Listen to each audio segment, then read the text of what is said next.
Welcome, everybody, and thank you for joining us with Astrology Unplugged. I'm Rick DiClemente, and we want to welcome you, a very special welcome, as we approach the holiday time period. To remind you, we will not be on the air next week, so everybody can enjoy their time off. We'll be regathering 2 weeks from tonight on January 3rd. If you're not used to us, we're mostly an astrology show. Tonight, and it could be any kind of subject about astrology. It's not a standard course. Tonight is heavy-duty astrology. And about 1 out of every 3 weeks, I try to have some interesting guests on. We have had some really wonderful guests in our past year and a half. And I'm looking forward to some really great ones in 2019. If you would like to join us, hi, Laurie. If you'd like to join us as we're live any Thursday evening, 8 o'clock Eastern, just simply go to Google and type in Astrology Unplugged, and that will take you to the link. And you can join us for free with a camera via this product called Zoom. I have a lot to tell you tonight. It's not all peaches and cream, rather heavy-duty stuff. I don't like to do predictions, but I looked ahead at the year coming, 2019, and I saw some things here I'll talk about in general, and then I'm going to talk about the year ahead for Aries, and the year ahead for Taurus, and the year ahead for Gemini, in order, etc. But so many people have complained to me that are Pisces and Aquarius, they're tired of being last all the time. So tonight we're going to do it backward. I understand their point. So you Aries will be last. And you can flip out if you like. We're going to start with the Pisces people. Now I want to show you where the planets are now, and it will help you understand what's coming up. Okay, in the zodiac,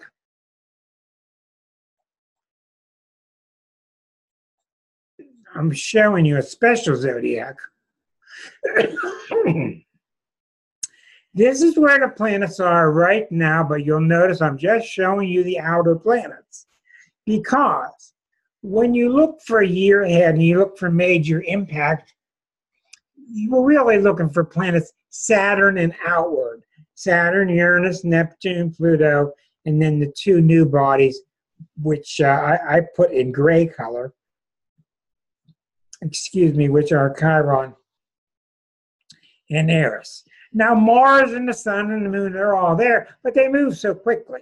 So if you want to read about them, pick up your local magazine, pick up your local newspaper. They'll be talking about the fast-moving planets. These planets are very slow-moving. So as this very moment, you can see that Pluto and Saturn are in Capricorn. We know Pluto's been in Capricorn since 2008. We know that it is 2/3 of the way through. It's at 20 degrees. It's got another till 2023 until it leaves. Saturn has just come in to Capricorn about a year ago. It's got about another year and a half. So for about 2 years, 2.5 years, we're going to have the two heavyweights, Saturn and Pluto, in the heavyweight sign of Capricorn at the same time. These two will not conjunct. They will not line up in 2019. They will line up in January of 2020. But when they're that close, it doesn't matter that much. Of course, we're watching Neptune, who's been in Pisces for about 6 years. You got about another 7, 8 years till it leaves Pisces. Chiron has already left Pisces and gone into Aries, and it's backed up retrograde back into Pisces. So we'll be keeping an eye on what Chiron is doing. Very, very slow-moving Eris has been in Aries since 1921. So it's been in this area its whole life, and it won't be out of Aries until like 2055. Uranus, very important, because Uranus has spent its 7 years since 2011. It has gone into Taurus in May of 2018, and it's backed up retrograde. That's what that symbol means. It's backed up back into Aries, and it'll stop pretty soon and head back in permanently into Taurus, where it will stay for 7 years. So when an astrologer does a reading for the masses, that's why you're going to be seeing a different looking zodiac tonight. And that's why I've suppressed the other planets, because they're too fast moving to be discussed at this time. The main story of the year, without a doubt, is Pluto and Saturn in the same sign. Yes, we're going to get some impact when Chiron goes back into Aries, the end of the zodiac, and the beginning of the zodiac. Yes, we're going to get some impact when Uranus goes back into Taurus. So let me get started by telling you a little bit about Saturn and Pluto. Okay. Now remember, now Pluto is 256 years to go around. Saturn every 28.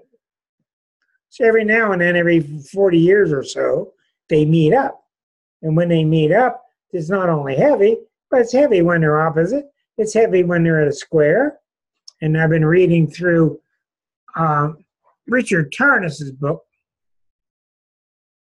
Cosmos and Psyche, and he goes back to show that most of the time when Saturn and Pluto have conjuncted or had hard aspect, we have seen the beginning of World War I, the beginning of World War II, we have seen 9/11, we have seen the Holocaust. So that does not mean that when these two planets come, we're going to have a really bad time. It does mean we're going to have some bad times, there's no doubt. We're going to have some really major issues because Pluto has a lot to do with the collective. So there's going to be some really unpleasant things to deal with. That's no surprise. Out of these fires and out of these collapses socially, oftentimes comes a lot of good things.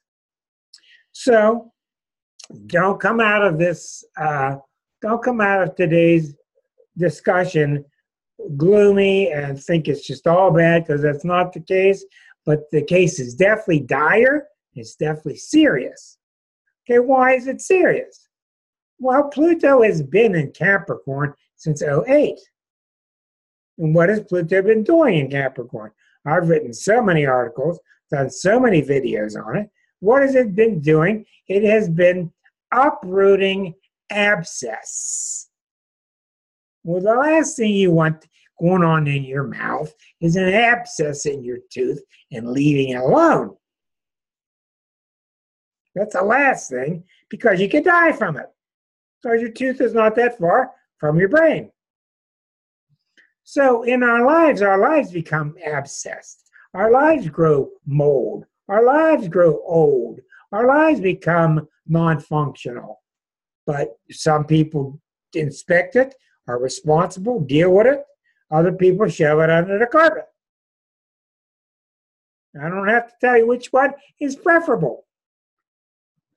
Again, yesterday, I had a woman I have been coaching very closely for at least 13 years. She keeps holding on to this relationship that doesn't work, that doesn't work, that doesn't work, that doesn't work. Talk, talk, talk, talk, talk, talk, talk. I keep telling her, while you're in this syndrome, while you keep up this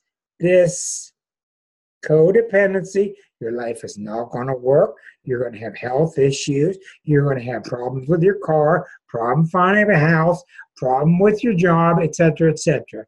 As soon as you let go of it, so what does she do? Oh, she's calling me. She's got a new boyfriend and everything's going good. She's got a new business front up. She got a new house she just bought. I said, shh. I said, tell me what you did right before all this happened. Oh, I broke up with that guy. I said, Viola,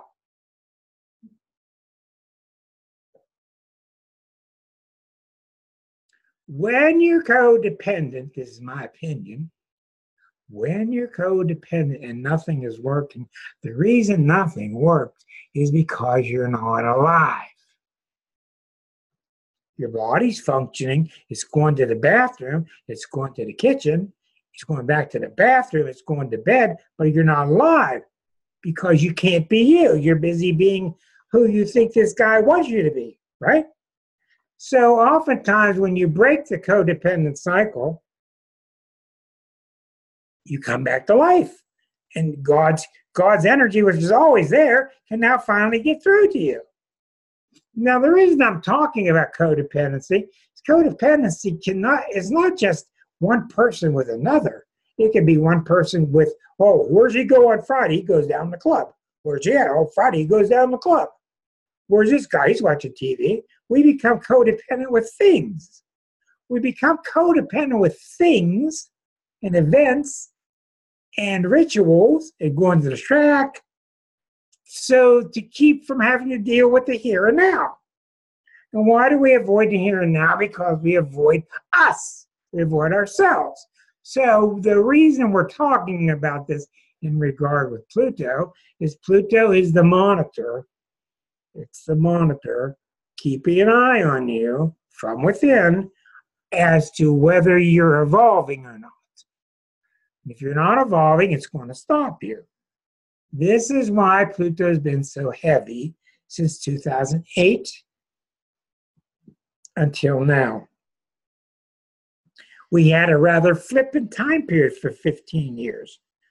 1995, 2008, Pluto was in Sagittarius, a rather easygoing, flippant sign. And what did we do during those years? We kind of took it easy and we mortgaged our future. We kept pushing things off. Well, when 2008 hit and Pluto went into Capricorn, boom, everything became much more serious. Now, I'm paving the way for you to understand what happened before Saturn. We're feeling the effects now of Saturn is approaching Pluto. And you'll see when I read each of the 12 signs, I'm going to focus heavily on where are Saturn and Pluto in your chart. That will be my main line of interpretation. But all the other planets are doing things too, but they're not as poignant as that. But you have to understand what's happening since Pluto went into Capricorn and since Saturn and Pluto are going to conjunct. What else is going on? Well, we had Pluto opposing the sun of the United States at 12 degrees Cancer. So the United States sun in its chart has had Pluto opposing it, which is causing us still to go through an identity crisis. When your sun gets hit in the chart, your identity is challenged. You can change your identity. It's a good opportunity. Or you can face a lot of problems because you're not being real. And one of the big things that's happening is Pluto rules all of the things, Capricorn rules all the things that are held up with pillars, such as the YMCA, such as the Catholic Church, such as Penn State, such as the American Gymnastics Association, blah, blah, blah, blah, blah, blah, blah, blah, blah, blah. Now, these things held up by pillars are not corrupt. They're not born corrupt, but a lot of them have become corrupt. It's just that Pluto shows them to you. Pluto unearths it. So, in a lot of ways, we're better off unearthing it than we were 10 years ago when we just kept putting it under the rug. It's no picnic. And hopefully, as we get the abscess treated, we get the stuff out, we put up new pillars, and we get new governments. And I think we need a Constitution 2.0, because the other one sure doesn't work anymore. As we get a Constitution 2.0 that really serves modern man, we'll be on our way and be going through what Pluto calls the death and rebirth. What else is happening? We've been watching for the big one. What's the big one? 2024. Where's what's his face when I need him?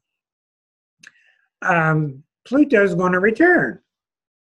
In the United States chart, Pluto's in 1776, Pluto was at 24th Capricorn.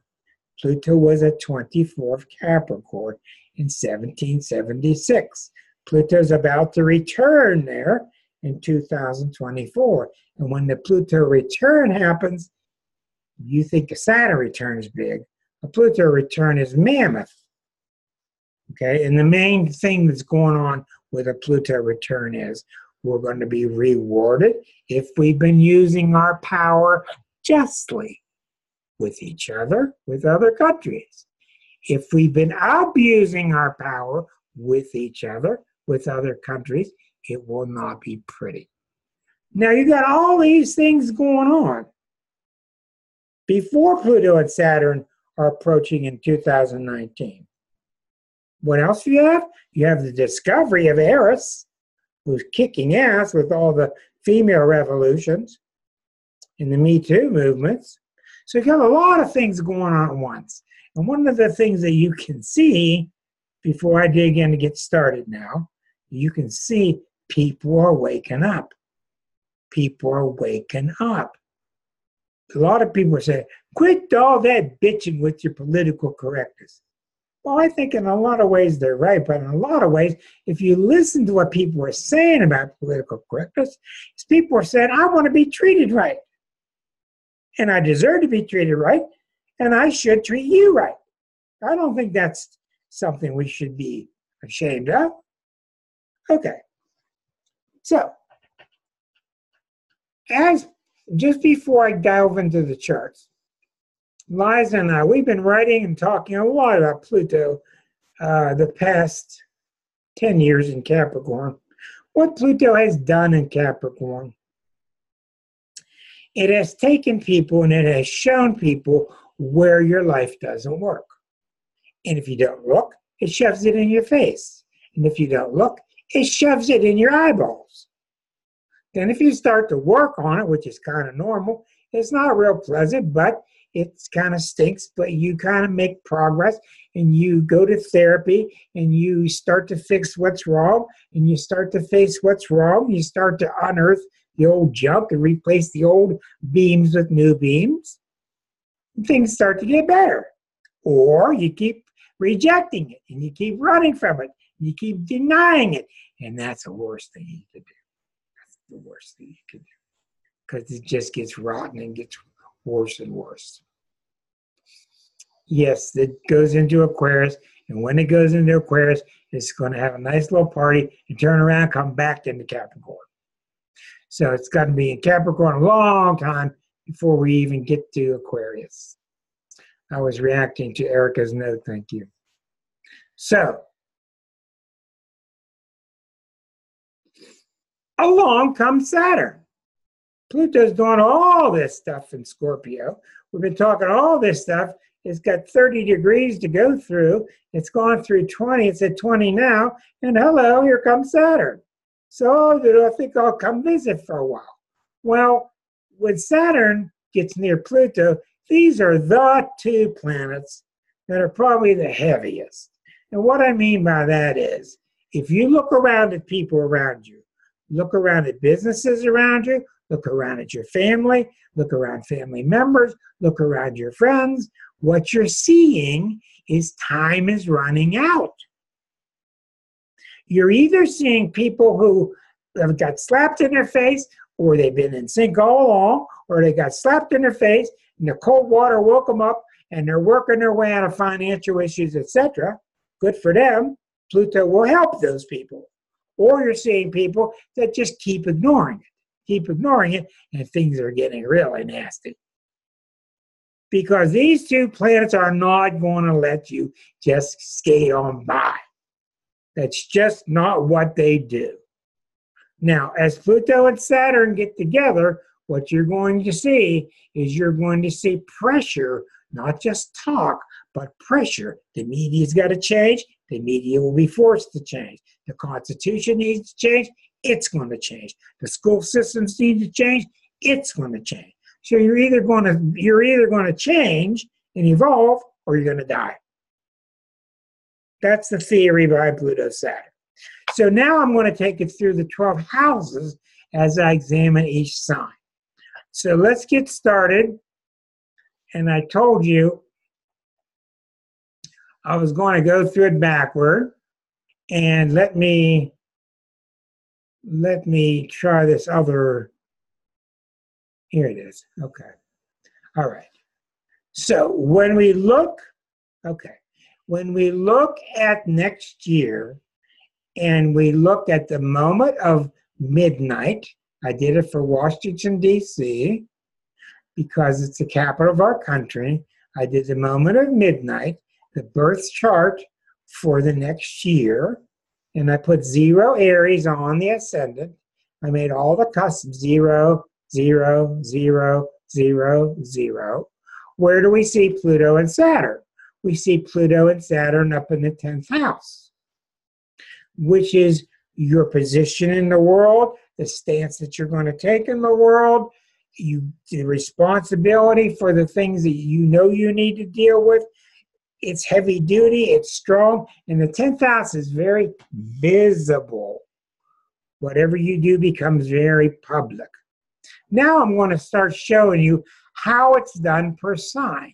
And since I'm not going to go Aries, Taurus, Gemini, I'm going to go backward for the benefit of those people born later in the zodiac. We're going to switch over to people. We're going to switch over to people that are Pisces. Okay, now I can see that you see it. Do you all see Pisces in this sector? Okay, you see the Pisces symbol. All right.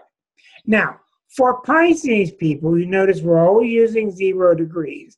Whenever you're doing predictions for the 12 signs, you always use 0 degrees, which is called whole signs. And anything that's happening in the sign of Pisces has an aspect, a flavor of affecting all the Pisces people. So for the Pisces people, next year, they're going to have Saturn and Pluto in their 11th house. This is the 11th house. They're going to have Neptune in the first, which they're not going to have any problem with there because they're ruled by Neptune. They shouldn't have any problem with Chiron in Pisces in their first house. The revolution continues in their second house. So the Pisces people are going to continue having a revolution in their house of self-worth. But that revolution has been going on 7 years. So you Pisces people, you're coming to the end of this revolution in your self-worth. I've noticed it myself. In the last 7 years, Pisces people have been much more saying no, standing up for themselves, not being just a doormat, standing up for their own self-worth. It's become easier and easier for them, and it's a strange energy for them because Pisces is the reverse. Pisces is, I'm nothing, I'm nothing. Don't look at me, but Pisces people get that mistaken for humbleness. They mistake martyrdom for humbleness. And that's a real big, confusing story. So the real big thing with Pisces next year is it's going to be in your 11th house.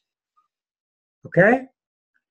Now, with Saturn and Pluto in your 11th house, what the 11th house really is your hopes and wishes.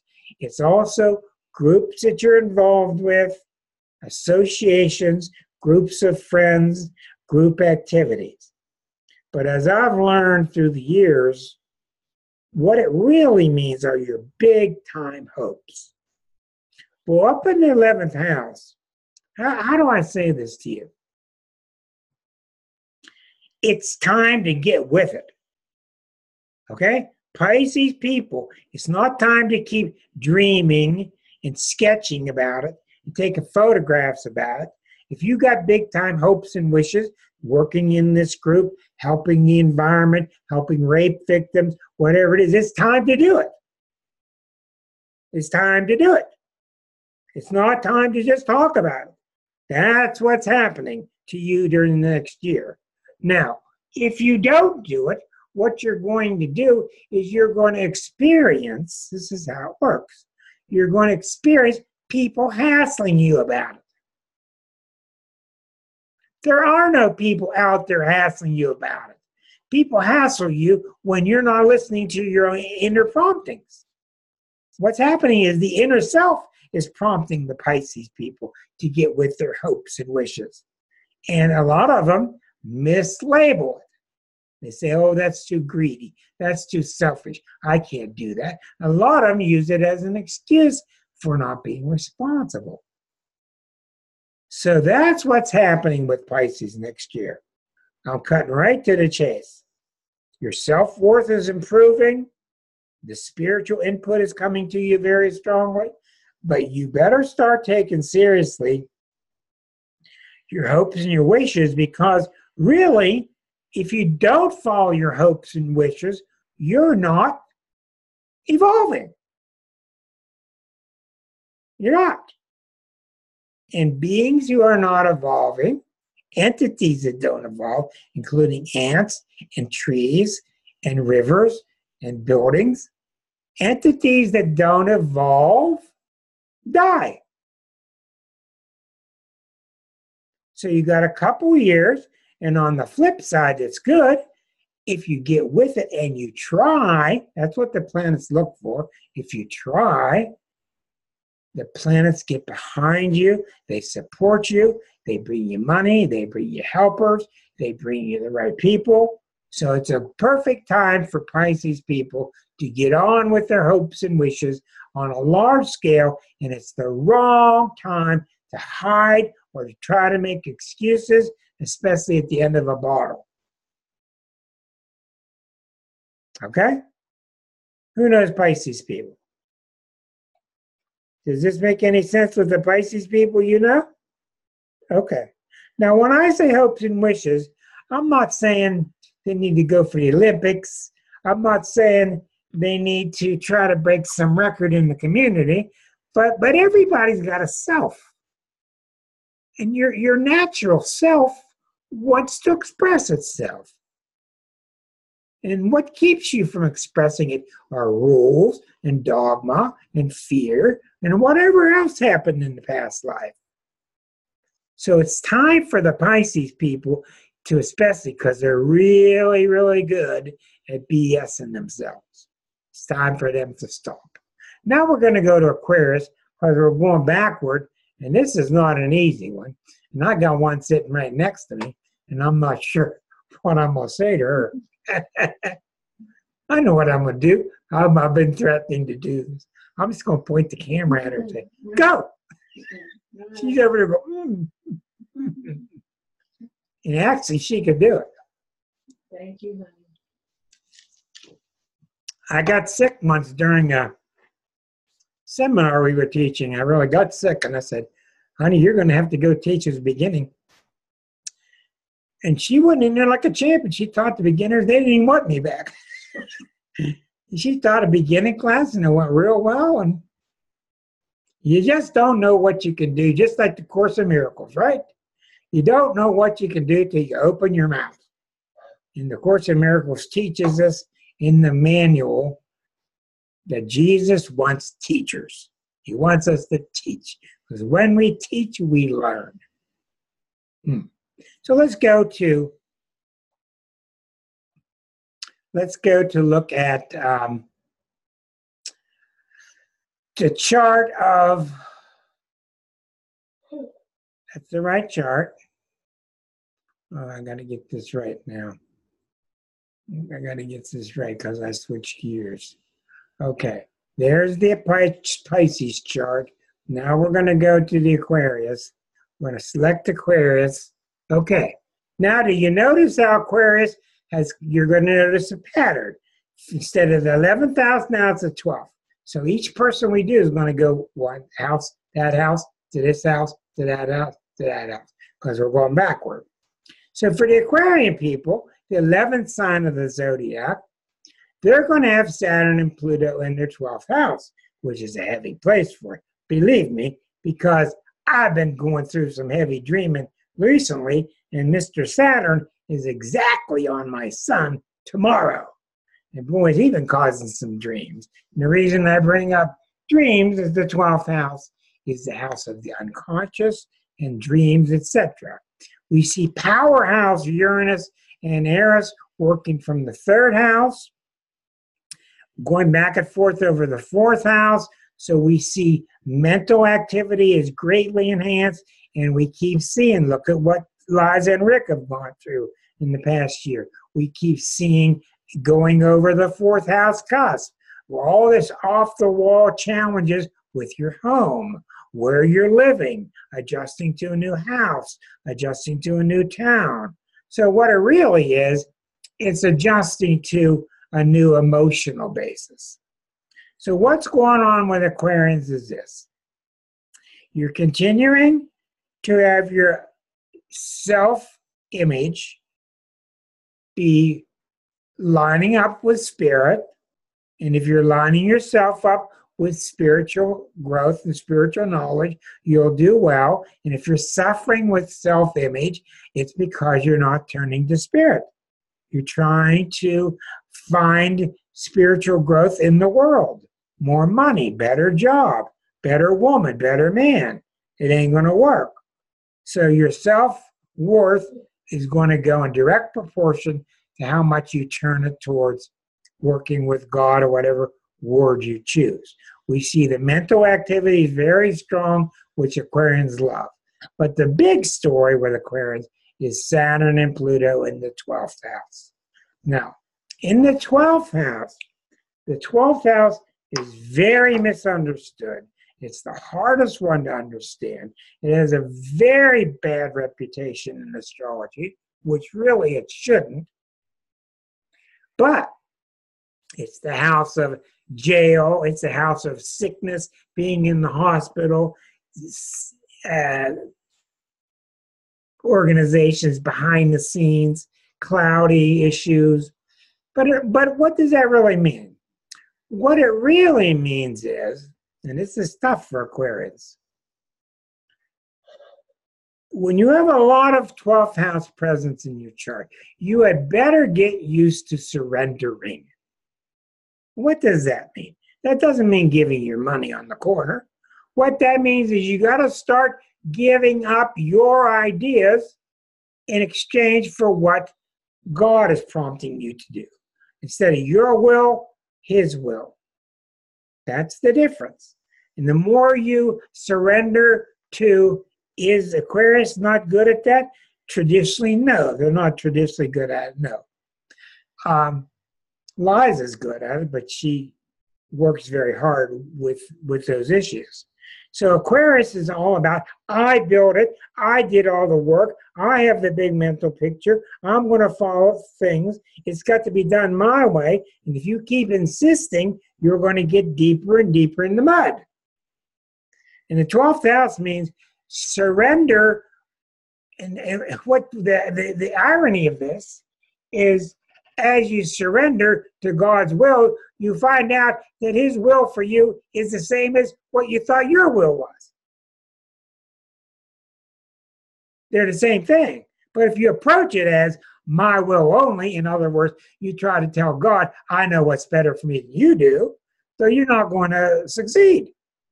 That's the road to suffering. So Aquarians are facing it. This is heavy duty.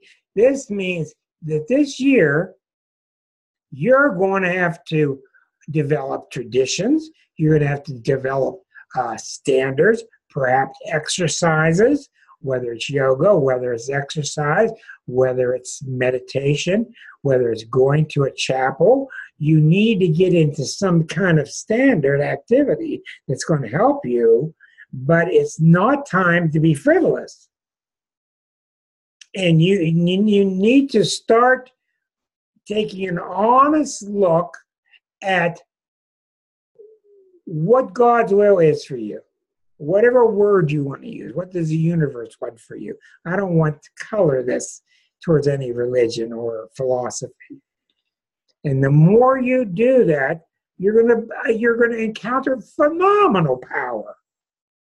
You're going to encounter phenomenal power and miracles helping you. because once you get your head straight, you'll find it all day long is nothing but miracles. But you're not going to get all day long miracles if you're following Rick's ego. Doing it the way Rick wants. Doing it the way Rick wants. Ain't going to work.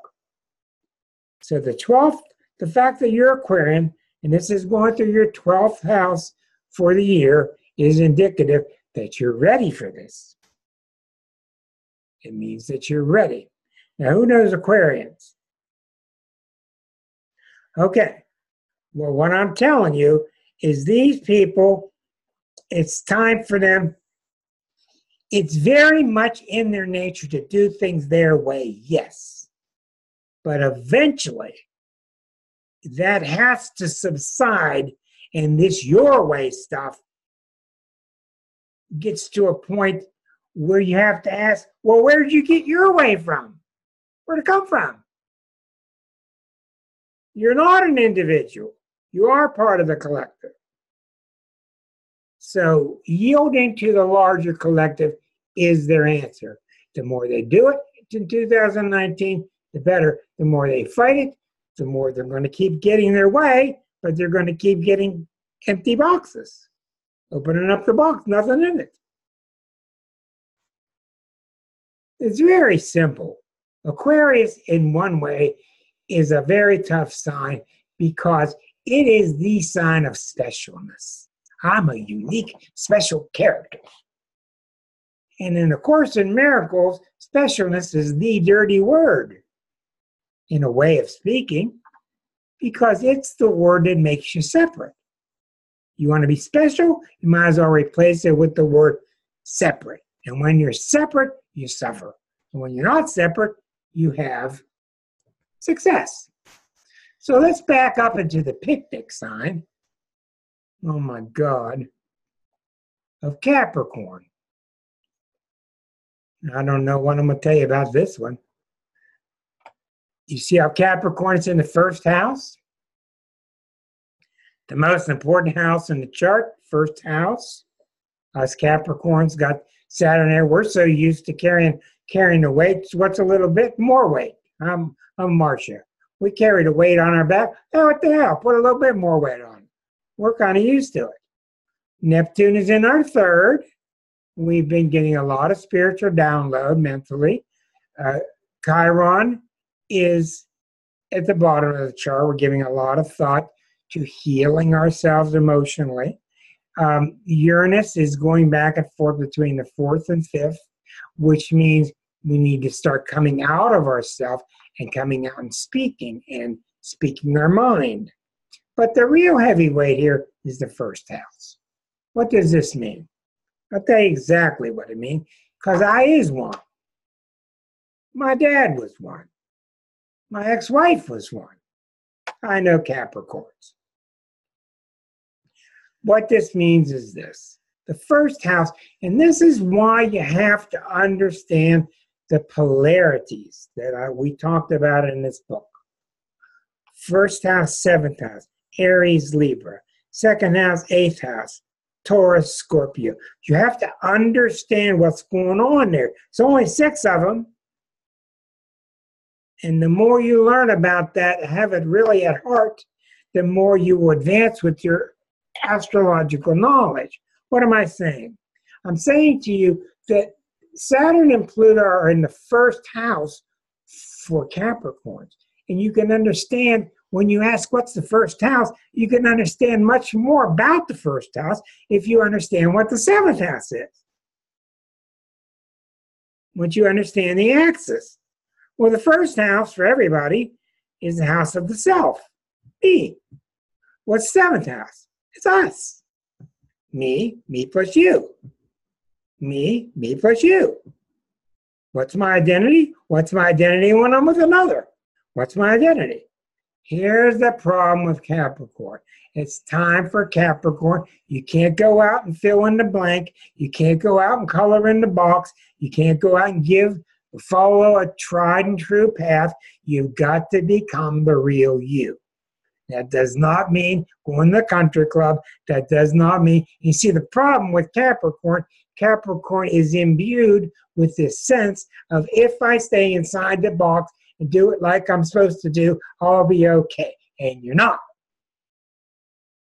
That's a lie and it's a myth. Where does it come from? It comes from the fact that Capricorn is the top of the chart, and it is the first sign that has a sense that we've got to yield and put our own interests aside to be a good citizen in the society. That's where it comes from. It comes from an honorable trait. Let's put ourselves aside so we can be a good citizen in society. Well, what ends up happening is you end up with, what do you do? I don't know. What do you do? How do you do it? How's it supposed to do it? What do you do? How are you going to do it? I don't know. How are you supposed to do it? How are you supposed to do it? What do you want to do? I don't know. How are you supposed to do it?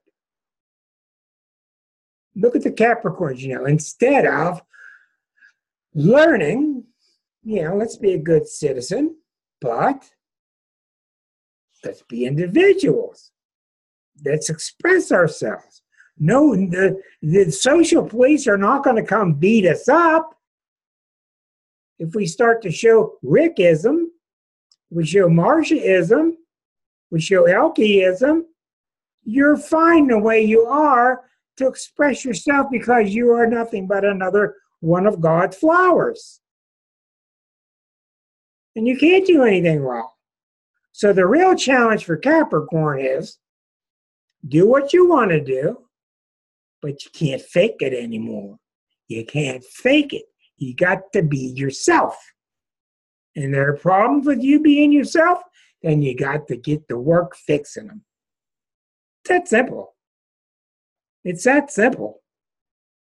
Capricorn doesn't like hearing this. Capricorns like nice and sure answers. Because remember, what drives Capricorn is making sure.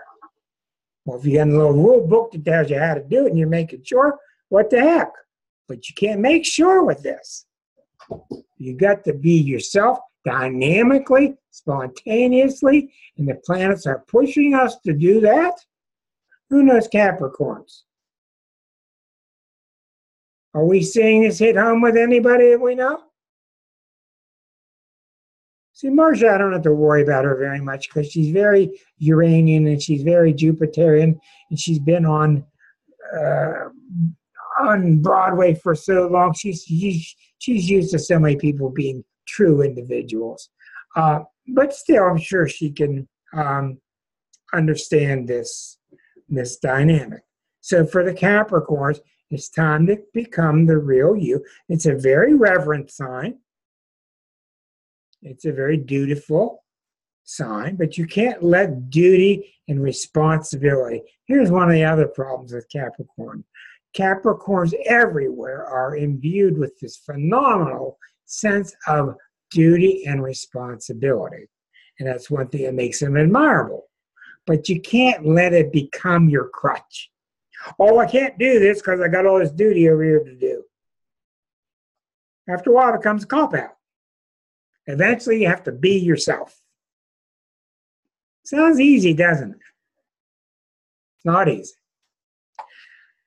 Let's go on to the playground here and see what's going on with Sagittarius because we're going backward. So let's check out the playground.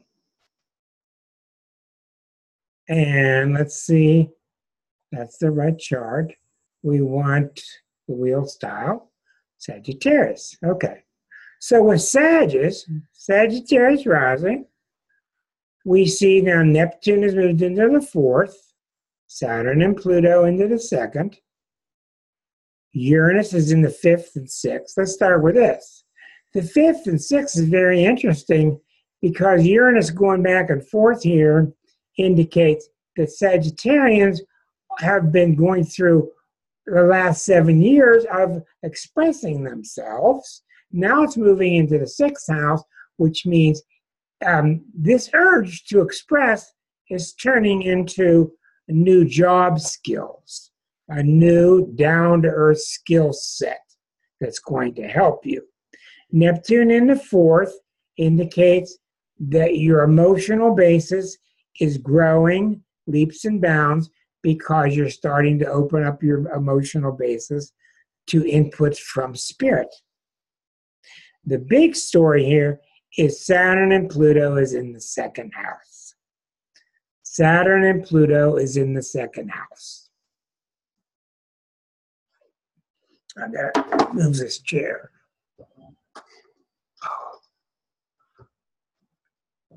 Saturn and Pluto in the second house.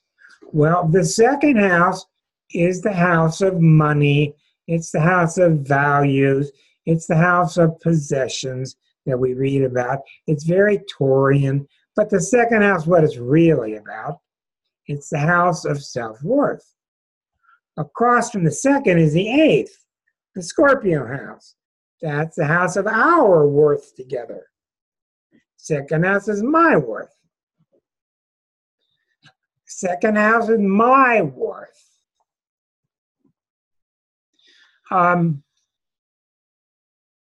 So, at Saturn and Pluto, remember, Pluto's already been in the second house for 10 years. So there's been a battle going on for Sagittarians the last 10 years to renew their sense of self-worth, and now Saturn's there with it. So it's a time Sagittarius likes to, admit it or not, they like to shake off responsibility so they can go have fun. They like to just, well, can't we just kind of get ski-daddle past that one step? No, you can't. Oh, why can't we just ski-daddle and pass that one step? Because you can't. That's what Saturn and Pluto says.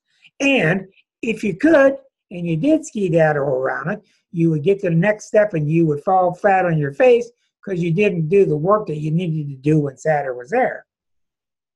So what's going on with Saturn and Pluto in the second house? It's a time for Sagittarians to take the lessons that they've been learning for 10 years and apply it to them and stand their ground. This is me. This is how I stand. Like it or not, these are the things I value. This is me, and I take my stance, and I own it. And when you do that, what will happen to you, your money will become stronger, your money will become more stable, your home and your foundation will become more stable, not because of any magic, because everything that's going on outside is nothing but a mirror for what's going on inside.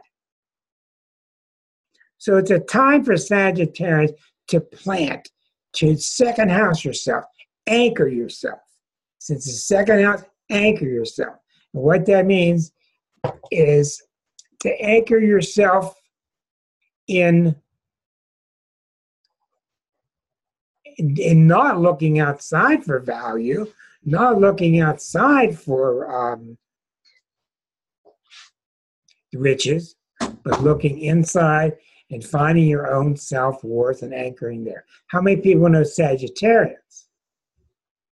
Does this make any sense what I've said about Sagittarians? Let's see what Susan has to say since we have one sitting here. Susan, how does that relate to you, dear? Well, I'm trying to get reestablished in Ohio at this point, so it's a whole lot of finding my home again and my center. Okay, now, an unaware Sagittarian will focus outside. An aware Sagittarian will focus inside. So what's happening inside you?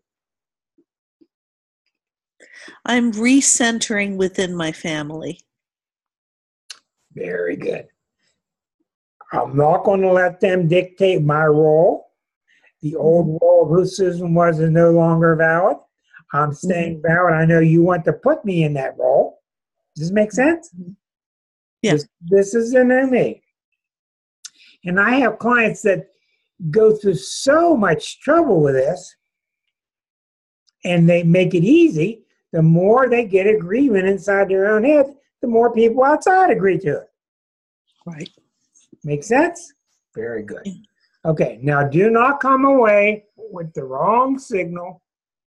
Saturn and Pluto will help you. Mm-hmm. But what it's going to take for you is some arms akimbo. Mm-hmm. This is where I stand. And Right. you can do arms akimbo. I had a therapist once that told me, put a period at the end of the sentence. Huh? Put a period at the end of the sentence. How many people talk and they say what they want to say, and then they go, he said, no. Say what you got to say, put the period. Own it. And what you find when you do that, the fear is, ooh, everybody's going to toss me out the window. And what you find is, if you don't do it in an angry way, is people are okay with that. So good luck to you. Thank you for your Thank input. you. Let's back up into Scorpio. Now we're going backward through the zodiac because a lot of my Aquarians and Pisces say you don't give us enough time. So we started with you tonight. We are reviewing. My name is Rick DiClemente. This is Astrology Unplugged. We are doing a preview of 2019, especially with how Saturn and Pluto are going to affect each of us. Okay. Let's take a look at the Scorpios. All right. Wheel style. Let's go to Scorpio. She was okay. She was waiting for your laugh. Oh, I see. Okay. That's all right. Thank you. All right. Here's the Scorpio. We see Scorpio rising. We can't help but see Uranus sitting here. Okay? This is really powerful. This is Uranus going back and forth over the 7th house cusp. What that means is the 7th house cusp is so strong. It means changes in who you're hanging out with, changes in your relationships. It also means changes in the role I'm going to play with the public. Now, there's a really big difference. You see why? You got to look really deep here. Here you got Scorpio, the sign that's so enmeshed in combining with the other. It's the higher octave of Libra. It's not just me and you, baby. It's me and you, baby. Right? But it becomes smothering. That's what happens with the 7th and 8th sign. They become so focused on relationships that you can't breathe because it's all about relationships.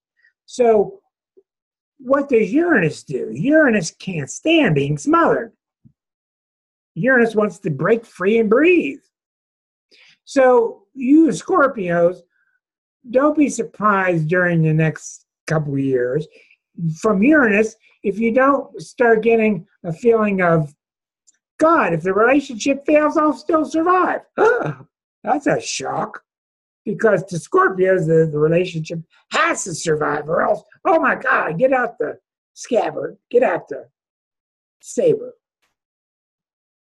Anyhow, so a lot of changes in relationships, and what's really good about it, it means I will be an individual, even though I'm dedicated to you. I'm dedicated to us. I still need to be an individual. That's new, and that's not common for Scorpios. Scorpios always think about the pairing. But what you can see here is Scorpios will be strengthened because they can continue to pair, but they also got to continue to not get lost in the relationship. See? Now, we see Saturn and Pluto. Saturn and Pluto are coming through the 3rd house for Scorpios next year. Well, that's pretty good. That shouldn't be bad. Because what that means is Pluto, the 3rd house is the mind. Saturn, Pluto going through the mental house. Pluto's been going through the mental house for 10 years already. That means the mind is becoming more serious. The mental software of the computer is getting stronger and deeper. The detective is getting stronger. So it means I think you're getting off easier than some of the other signs I've seen tonight. it means that you're going to start toughening your mind, running stronger software, getting more disciplined mentally, okay? And I think that's going to be very necessary for you to go through with what I said before, to continue your dedication to the coupleship, but to also start to branch out and see, I've got to become strong by myself. I can't just get my strength from the relationship. I've got to get myself strong by myself. Okay? And you're going to see this is going to lead over.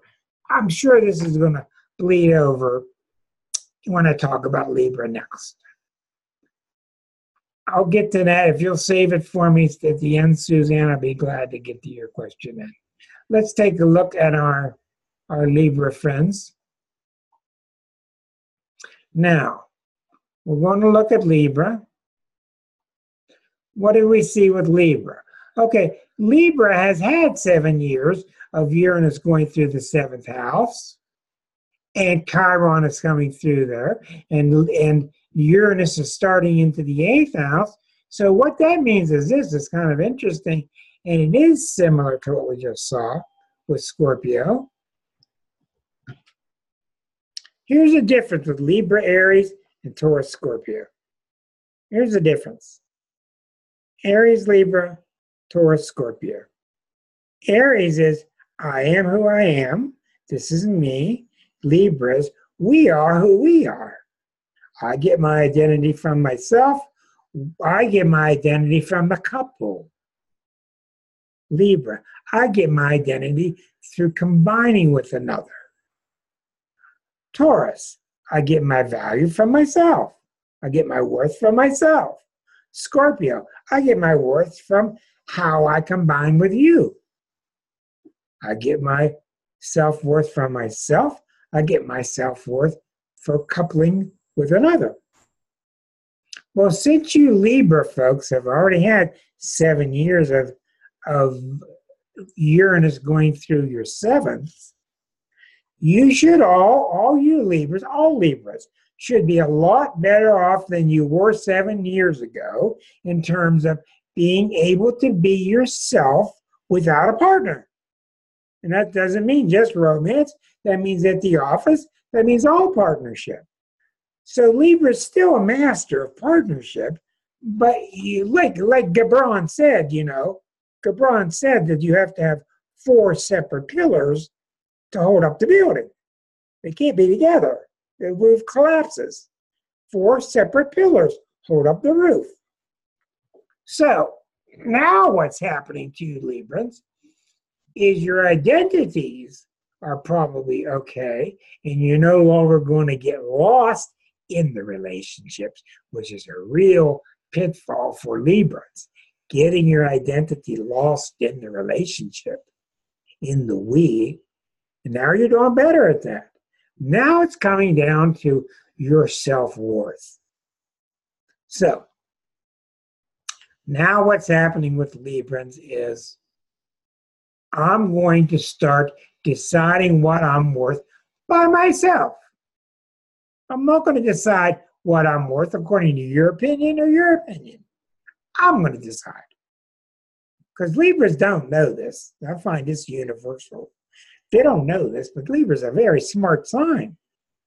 They're smart people, and especially street smart. They're smart people. They know how to play the game of life. I can see what they're talking about because I'm on the 7th sign, and we have less than half an hour to go. So these people were right when they said, don't go forward, go backward. That's okay. It's the holidays, and we can go over if we want to. We can go over if we want to. I can't. Okay. So you understanding me, Barbara? What's happening now is Libras are doing better at standing alone, surviving alone without a relationship. But now they're starting into, I got all this money, what can I do with it? Well, go in a corner, look in the mirror, and decide what you want to do with it. Don't decide what to do with the money because of what your partner says. or what partners say. You decide. So it's all about your self-worth. And what's so unbelievable in the zodiac, as an astrologer, what's so unbelievable is how many of us are looking for permission. It's just absolutely crazy, especially Virgos. I love it when the Virgos come to me and I give them permission. I get out my frankincense and myrrh, and I now give you permission. And they go, wow. And I don't have any power. And they had the permission all along. So I think you should find that to be the case with Uranus in 2019. Now going to Saturn and Pluto are in your fourth house. Okay, now I've been talking about this for quite a while. What this means, and this has been very hard for Librans. The Librans have had it very hard in the last 4 years. Why? Because they're an intellectual sign, and Pluto has been forcing them to be an emotional sign. Fourth house is the heart of your emotions, the heart of your heart. So you're always going to be a leader of thinkers. You're always going to be an author, a strong mental sign. But that's not good enough for you in your own evolution. You've already been into this for 10 years. You're going to have to solve a lot of home issues, a lot of issues with your family, like Elke was saying, or who else was saying?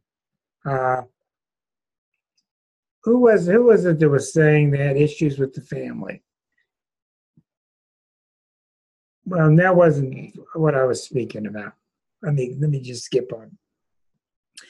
When the fourth house is activated, you're going to have to make sure that you're being yourself and the family accepts it. You're not going to be able to allow the family to push you back into their comfortable idea of what you should be. Okay? It's also a very common time for women to pass the torch.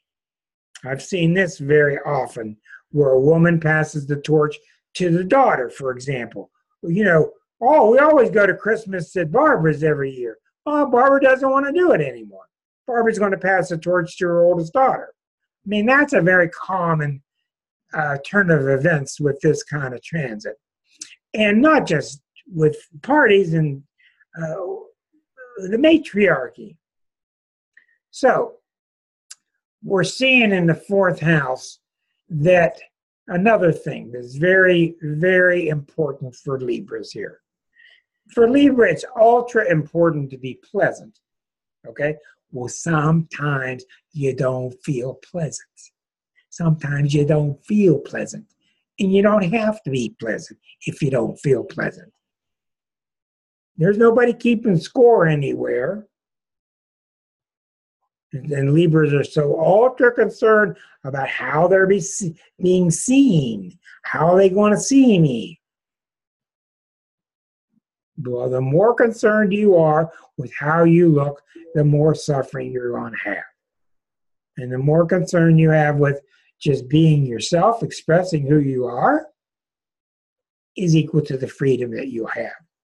But the big situation for 2019 for Libras is the continuance of a need to establish emotional strength. Now, Libra people are very social. They're the most social of all. This requires you to make a decision that has nothing to do with the society. How you feel. How you feel. Period. Put a period at the end of the sentence. We're going backward through the zodiac. Suzanne, did that make any sense to you? Yeah? Good. Very good. Very good. I like it when things make sense, because when you're working at the heart of the zodiac down with the archetypes, it should be true for almost everybody you meet. Let's go backward now into the Virgos. Do they work for the rising sign too? No. No, they don't work for the rising sign. You may be able to take some elements of it and apply it to the rising sign, but these are basically meant for the sun sign. If you find some pearls of wisdom there for your rising sign, then just fine. Let's go now to the wheel style for Virgos. So we're now at the halfway point. Okay. Now, the Virgos, as you see, Uranus is in the 8th house, coming into the 9th. Neptune has been fine in the 7th. Saturn and Pluto have been in the 5th house. Now, this is a tough one for Virgos, but I don't think it's that tough. The 5th house is your house of expression.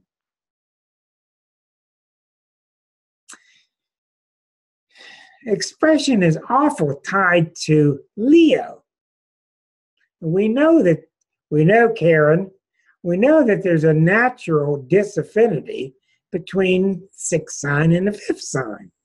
Virgos can't stand show-offs. Well, Leos can't stand people that got a zipper across their mouth. So what's been happening with Virgos are starting to learn, and Saturn is going to help. It's time to learn to express yourself and learn that expressing yourself is not a bad thing. It's not something you should criticize yourself for. Who knows? I'm sure we all know Virgos. Virgos can make people feel very uncomfortable because they walk around with a silent criticism. There's a silent, they're not saying anything, but you can feel the criticisms coming out of their ears. Okay, well, that's because it's not of you. It's not because of you. It's because that's how they treat themselves. They're very tough on themselves. Okay, well, all it means in Leo, it means that you can talk. You can express yourself. You can express your feelings, and the world's going to keep going around. You can express your feelings. That's what this is about. You don't see Leos having trouble with it. Woo! Express your feelings. Who knows Virgos? How many of them know Virgos that have a hard time expressing their feelings? They feel like they're breaking a rule. They feel like they're whining. They feel like they're cheating. And you know, most Virgos I know are such nice people. They're so neat people. They couldn't hurt a person if they wanted to. If you got something to say, just say it. But the problem is they're so self-critical, they think everybody else is criticizing them. That's what the problem in the zodiac is. It's all projection. We think everybody's going to do to us what we think, what we do to them. A person told me once, I'm not going to mention their sign. Oh, what if they come in my house and look through my medicine cabinet? Ooh. What if they come in my house and look through my medicine cabinet? That told me exactly what she'll do when she's in my house. So when she comes to my house, I'm locking it up. I don't care what you carry in the medicine cabinet. Poison. Arsenic. But we broadcast it, don't we? Virgo, very simple. You're lovely, wonderful people. Almost all of you. Pure. Say what you gotta say. Give yourself a break. Let's move on. This is kind of fun, huh? All right, let's see here. Wheel style will move up to Leos. This should be a picnic. Okay, Uranus at the top of the chart. Woo! Saturn and Pluto at the 6th house. Okay, this is rather simple here. Okay, with Uranus at the top of your chart, that means that you Leo people are starting to get what you've asked for. You're starting to get the audience. You're starting to get you've earned the public audience. The cameras are on you. It's starting to be recorded. You're the big light, right? You got the spotlight. Now, are you real or not? Do you have substance or not? Do you really have the skills? That's why Saturn and Pluto are in the 6th. Because the 6th house, or the Virgo house, is the house of, let me double check that. Nothing worse than talk about something the wrong way. Yeah, that's correct. Okay. So, when the planets, the heavy-duty planets moving through your 6th, mean that while you're up there on stage and you're giving all your speeches and you're being heard and all this, continue to develop your real skill sets. The 6th house is also very much the house of your health, and that means don't just keep pushing yourself. You better take care of your health, and that's very much about preventative health too. But the main thing about this is this. Don't get on stage ill-equipped.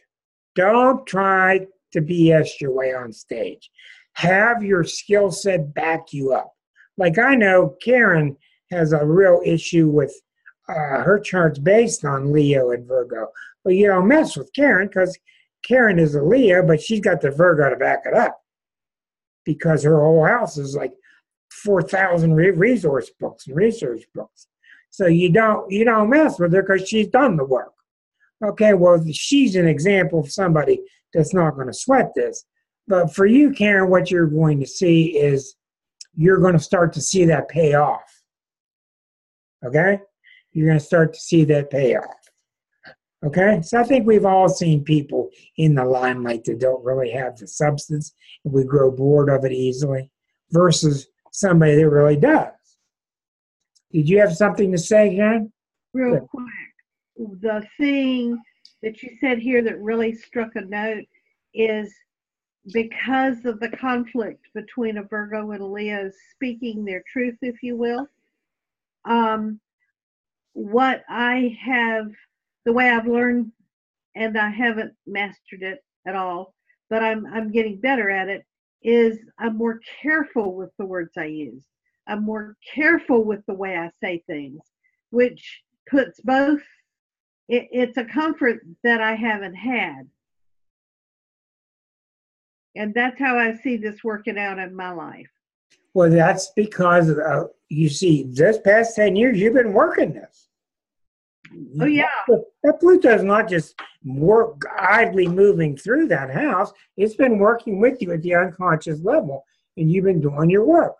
And people don't know this about Saturn. Saturn, when it goes through places, it's a planet that hands out rewards. It does. It sees that you're real. You've really done it. It's a very social planet. It's very appreciative of society and your ability to play the role properly. So here's to you. Let's move on. Very good. All right. Now we're going to go to the next sign. And we're taking a look at the sign of Cancer. Okay, so we see Cancer has Saturn and Pluto in the 7th. The 9th house, they're picking up more spiritual philosophy. Uranus, this is going fine between the 10th and the 11th. They're going to start coming out of their shells and wanting to be with friends more, coming out of their comfort circles and wanting to try on new things, even things that are a little unusual. But the real story with Cancers is the Saturn and Pluto in the 7th. Okay. You've had Pluto in your 7th for 10 years. That's caused you in the last 10 years to relook at all relationships you have, how you relate to everybody, how they relate to you for the last 10 years. In the last year, Saturn has come in with it. Now we're going to double down, and the 7th house is going to get really important. What that means is, number one, it's time for you. This is very Cancerian. Remember, the United States is a Cancer too, so this applies to the United States. It's time for you to take a new stance, to play a new role when you're with people, and not stop before you put the foot down and look around to see, am I going to get any flack about this? Not look around and say, oh, am I going to get some static over here or there? Then put your foot down. No, the opposite. It's time to put your foot down, put the period at the end of the sentence, and then look. And that's very hard for cancers, because cancers are so hyper aware of being attacked. I wonder what that wall stuff is going on in Mexico. Isn't that intriguing in Trump's charts? I got a lot to say about that. So, Saturn and Pluto in the 7th means to be who you are. And cancers have a built-in quality that doesn't want that to happen, because they want to look to see if they're going to be safe afterward before they do it.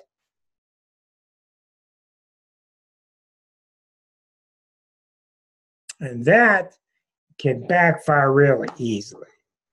That could backfire really easily.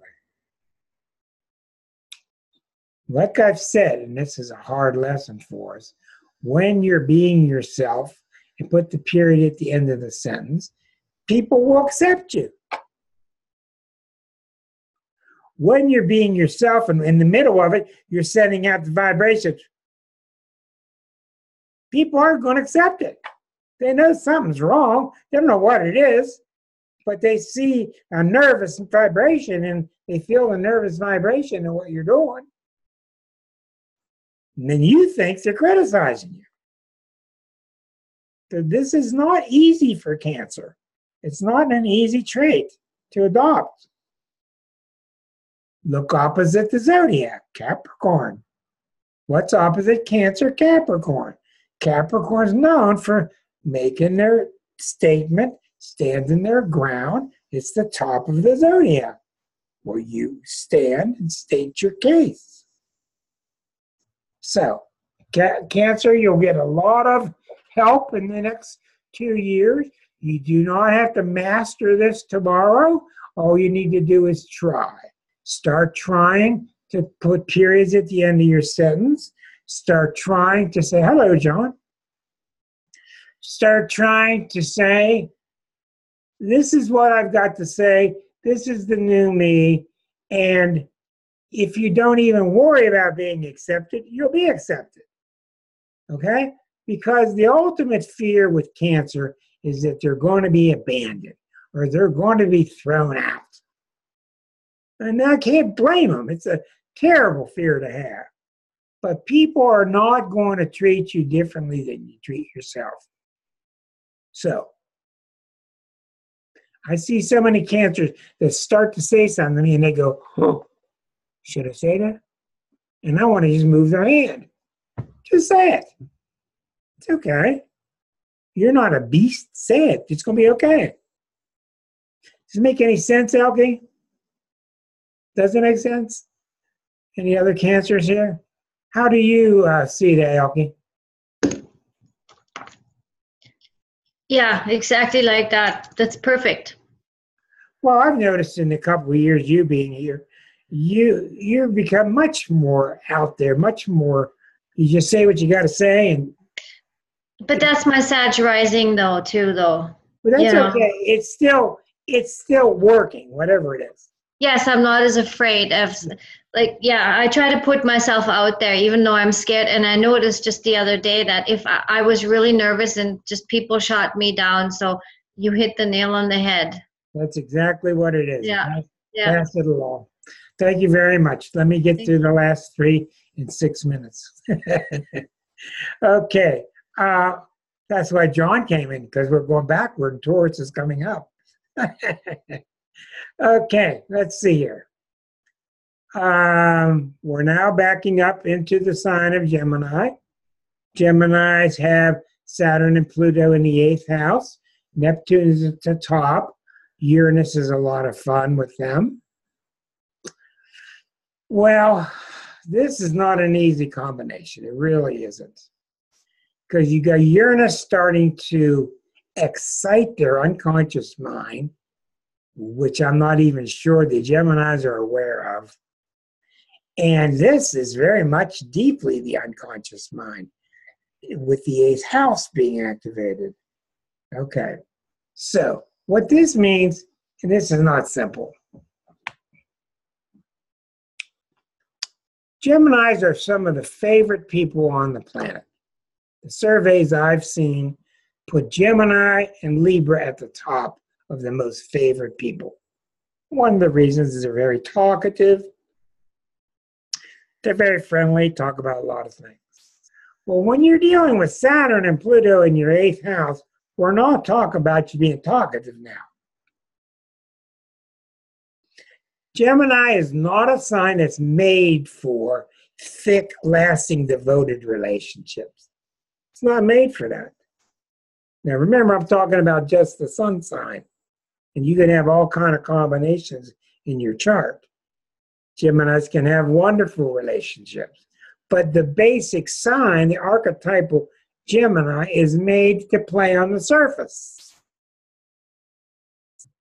Well, when you got a lot of eighth house stuff going on, you're not going to be allowed to play on the surface. Something's going to come keep pulling you underwater.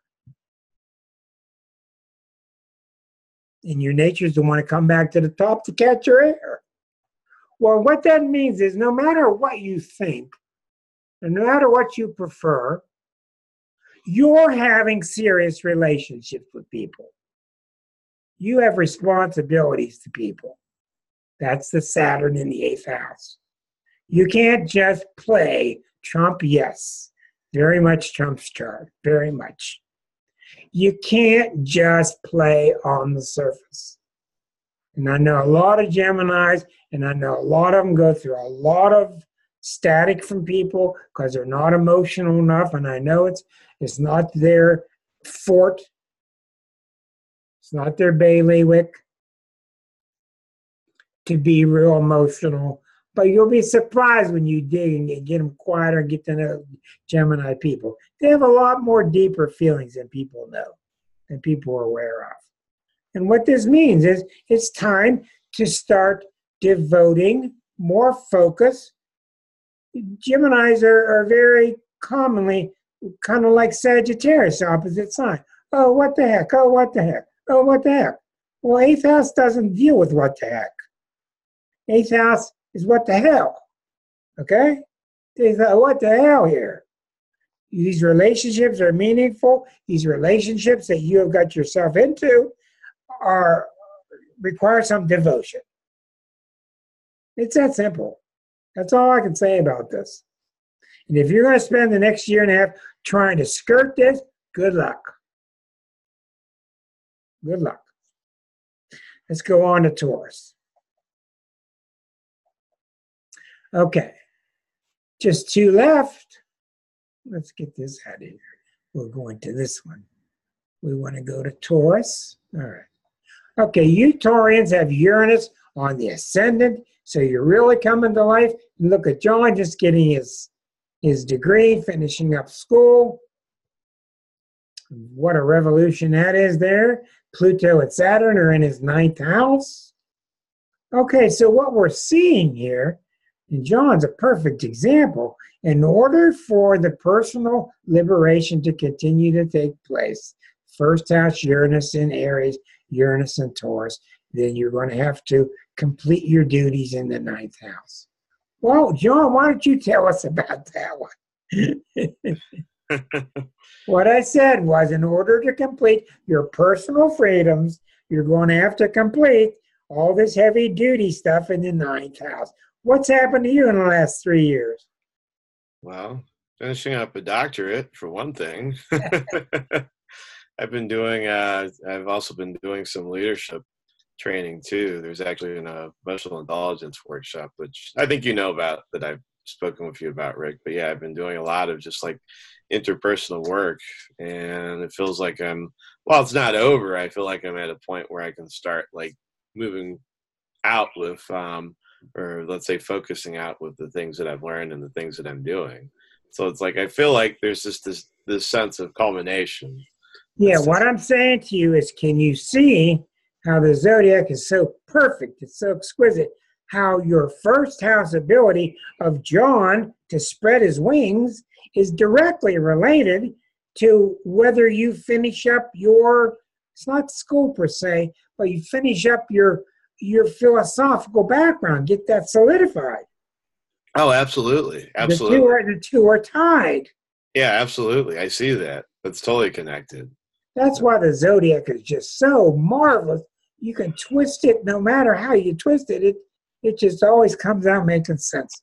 Well, congratulations to you, John. Yeah. We're going to move on to our last sign. Thank you for chipping in. Thanks, Rick. And congratulations again. Aries people, I don't think we have any, but we're going to cover them. If you're not used to being last, they probably left. I got an Aries cat. Boy, that's a story. Okay. Okay. The other one's an Aquarius.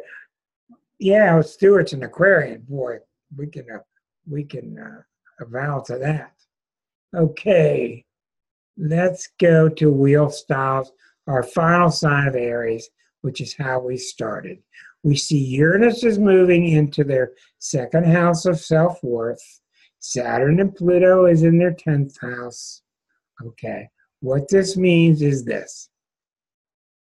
Aries, Saturn, and Pluto are in your 10th. Okay. You cannot be victorious just by barging in. You cannot be victorious just by saying Yahoo, just by raising your flag, by raising your voice. You've got to take your stance. You've got to mean something in the world. That's what's going to be pressured with you during the next couple of years in the 10th house. You're going to need to prove yourself socially. How are you benefiting the world around you? Okay, you can't just talk about it. You can't just tell a bigger story than the guy that went before you. You got to take your stance, state what you have to say, because Aries are very sure of themselves. They're born leaders, but you've got to take your stance and you've got to be reverent and show that you appreciate the society that you're in and not just the words that you're using. So you got a whole year or so to do it, and you're going to be called on it. You're going to be called on it. So if you're bluffing, you're going to be called on it. And if you're not bluffing and you're full of substance, then it's going to be a very, very rewarding time for you. Who knows Aries people? What do you got to say, Kim, about that one? That's my son in Boston. What the do one you that got? they just put out Red Dead Redemption 2 with 5 million viewers, and he's having to make a choice because he's coming back to Texas. So, yeah, right on. What is Redemption 2? It's the best made video game in the world. Red Dead Redemption 2. Yeah, it's a Western. And as I said, this an Aries cat tried to jump in my lap. Yeah. Oh, well, good for him. But I'm saying to you, it's not going to be just his assertion. He's going to have to show that he belongs in society. Who else said they had Aries people? Yeah, Erica? My brother is an Aries, and Yeah. he's just always submerged in his work and not interacting with the world. That's not going to be good enough now. He's going to be forced to. That's good, thank God. Well, it'll be good for him. It will be. I know he needs it. Okay, I'm going to wrap things up because we're getting near the end and I know everybody's busy with the holidays. I want to reiterate and summarize what this means. On the social level, I really think you're going to start seeing talk about the Constitution 2.0 because 1.0 doesn't work. The lawyers have cheated every little letter inside that thing. It's been abused so much. It's a beautiful document for its time, but we need to renew it and start with term limits. Okay? Don't get me going with politics. Anyhow, personally, Besides personally, all the institutions, I don't have to tell you, these institutions that are falling, it's becoming an absolute joke what's going on with the Catholics and with the pedophiles. It's just pathetic. We're seeing these horrendous stories come from the border and how we're treating refugees. The stories are just, there's two sides to everything. Yeah, we got to protect our borders, but we're not doing it right. Knee-jerk reactions are not working. So what this is all about is we're going to be forced to stay at the table. We're going to be forced to stay at the table. Uranus didn't come into Capricorn. Jupiter didn't come in. Saturn came in. Saturn came in with Pluto. It's going to force us to stay at the table. And we can't get out by blowing up the members at the table. We need to sit there and calm down and come together and find good, sane resolutions. And as I told, none stole $500K to go to casinos. Okay, this is the best one I've heard yet. Okay, this is the best one I've heard yet. This is how we get Congress. This is how we get Congress to act. Okay, let's talk about the budget. Okay, they got to pass the budget for next year, right? They got to fund the government.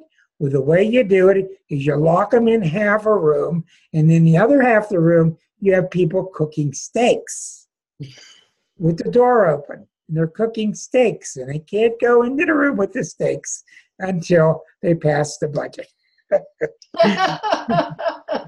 And with that, you all, I'll see you next year on January 3rd. It was a lot of fun.